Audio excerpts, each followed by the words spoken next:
केले. कालियाचे मिसे देव जळी झाले मासे.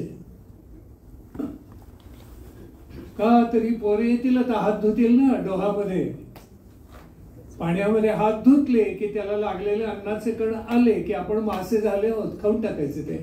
म्हणजे आम्हालाही मिळालं की नाही काला, ते भगवंतानी ओळखलं. भगवंतानी मित्रांनी सांगितलं आज तुम्हाला क्षमा, आज हात धुवायचे नाही, चड्डीला पुसून टाकायचे, चालेल. देवांना हे मिळणार नाही आज. असं भाग्य आपल्या मित्रांना ज्या भगवंतानी प्राप्त करून दिलं, त्या काल्याचा केवढा अर्थ आहे हो. मला सांगा, समाजाची समरसता, एकता याच्यापेक्षा काय वेगळी असते? आपण जे मिळवलं ते समाज पुरुषाला परत द्यावं, ज्यांना आवश्यकता आहे त्यांना मदत करावी. हेच तर भागवतानी पुन्हा पुन्हा उद्घोषून सांगितलेलं आहे. भगवंतानी तुमच्या आमच्या पुढे ते उदाहरण मूर्तिवंत ठेवलं. यांना चांगलं अन्न नाही आहे ना, मी माझ्या डब्यातलं देतो, त्यांचं मी खातो.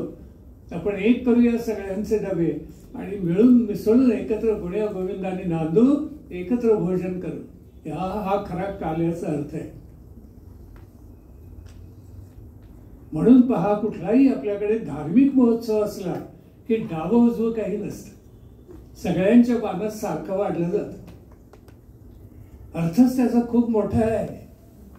त्यात काला येतो, परमेश्वराने दिलेला सेवन करायचं आपण, इतका उदात्त भाव त्याच्या मागे आहे.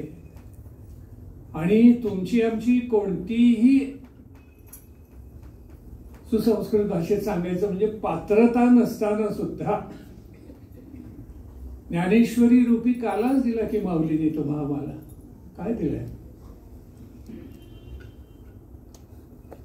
तो काला जे सेवन करतील मनोभावे ते खऱ्या अर्थानं कृतार्थ धन्यच होतील.